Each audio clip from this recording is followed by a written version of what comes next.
Today I effed up by jumping into a lake in my bra and panties to save a man that turned out to be an elite military scuba diver in training. Plus updates. I've been couch surfing with my sister and her boyfriend, working at his lakeside bar to pay for college. My state is open, and while I'm not thrilled about it, I need both the job and my borrowed sofa accommodations to make it work. To give them their space, and myself a break from doom scrolling, I take a morning run by the lake. Now, this lake is incredible. It's deep, clear, and famous for the flooded town at the bottom, which draws scuba divers from all over. So today, I was in my own head, running along the craggy side of the shore, when suddenly, a dark mass floated to the surface, about 40 feet away. I froze. This dude looked dead. Dead, his head was tipped back, eyes closed, just bobbing like a fishing lure. There was no one else around, so I figured he was some quantum crazy person, out here scuba diving alone at the crack of dawn, probably giving himself the bends or something. And like an absolute moron, I didn't yell to check if he was okay. Nope. Instead, I kicked off my shoes, stripped to my skivvies, and prepared to rescue the fool. In my head, I imagined this epic, slow-motion moment, 3 powerful strides, then a graceful dive into the water, like some kind of action hero. Reality? My tender feet immediately hit the sharp rocks. I contorted like a slinky, lost my balance, and just flailed into the water with a spectacular side flop. Oh, and I was wearing contacts, so I had to swim blind in his direction.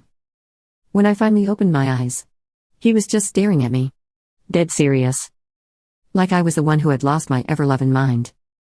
So, naturally, I blurted out, "Are you okay?" He took out his regulator and, very calmly, said, "Yes." Cue brain blue screen. I just treaded water, processing my own idiocy. The lake felt infinitely deep.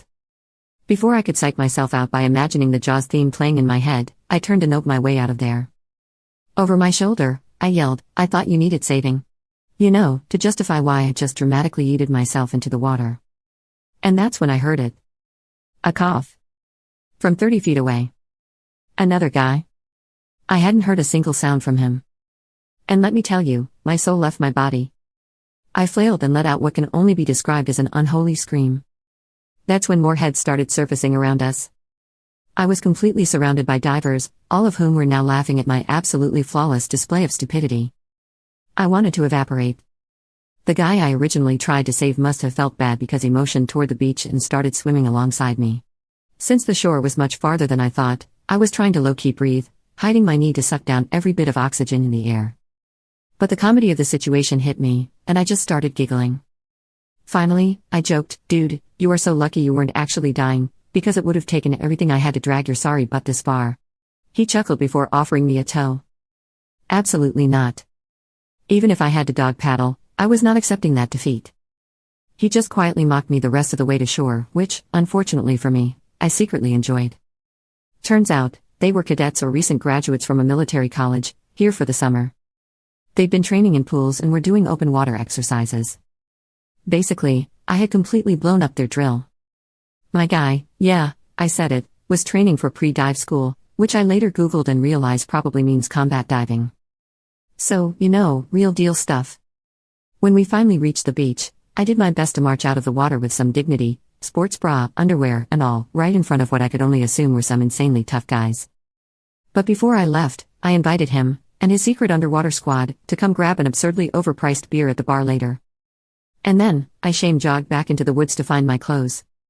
Update, he showed up. Okay, first off, I did not expect you all to lose your minds over this. But fine, here's what happened. My sister's boyfriend immediately blabbed the whole thing to the bar staff, so the second my shift started, I had zero peace. They were relentless, reading your Reddit comments and absolutely roasting me. By dinner rush? No sign of my merman. 1 hour later? Still no show. I started accepting my fate. And then, he walked in. Yes, I was exactly as awkward as you'd imagine. And yes, I'm typing this from the bathroom like a total dumbass. But listen, he's handsome, funny, and, oh my gosh, he smells amazing. Yes, I hugged him. I'm Southern. That's just what we do. Not the smelling, the hugging. He's smart, kind, and, somehow, cool with the fact that my entire friend group is trying so hard not to call him merman to his face. Also, my dear friend decided to ask, loudly, if he saw my dragonfly undies that look like glow-in-the-dark male anatomy. I wanted to die. He didn't answer. Just smirked at me like, you know I did. Anyway, he's been taking endless crap from his friends for being rescued. Apparently, we have the same sarcastic, self-deprecating sense of humor. And honestly, I think we're vibing. So, no more updates tonight. He's getting the rest of my attention. Final update, y'all, I like him. Okay, here's the deal. Yesterday? This was just a funny story about a guy I never thought I'd see again. Today? It feels different to talk about him. I like him. We have chemistry. Similar interests. And we already have plans to see each other again. I do not need Reddit pressuring me into ruining this. Y'all know I'm more than capable of doing that on my own. So that's it. Go touch grass, drink some water, and find something to make you belly laugh. We all need it. Sending love to each of you. Bonus update, 3 weeks later. I cannot believe you people are still asking for updates. Y'all have better things to do than obsess over my love life, right? Right? Fine. The merman, frog prince, dashing man from the depths, king of the shadow realm, or whatever other ridiculous names you've given him, is still very much in my life. And honestly? He's even better than I can describe. Fangirl if you must. I get it. Sending you all the same magic and ridiculous joy that this has given me. Stay safe, and may your next disaster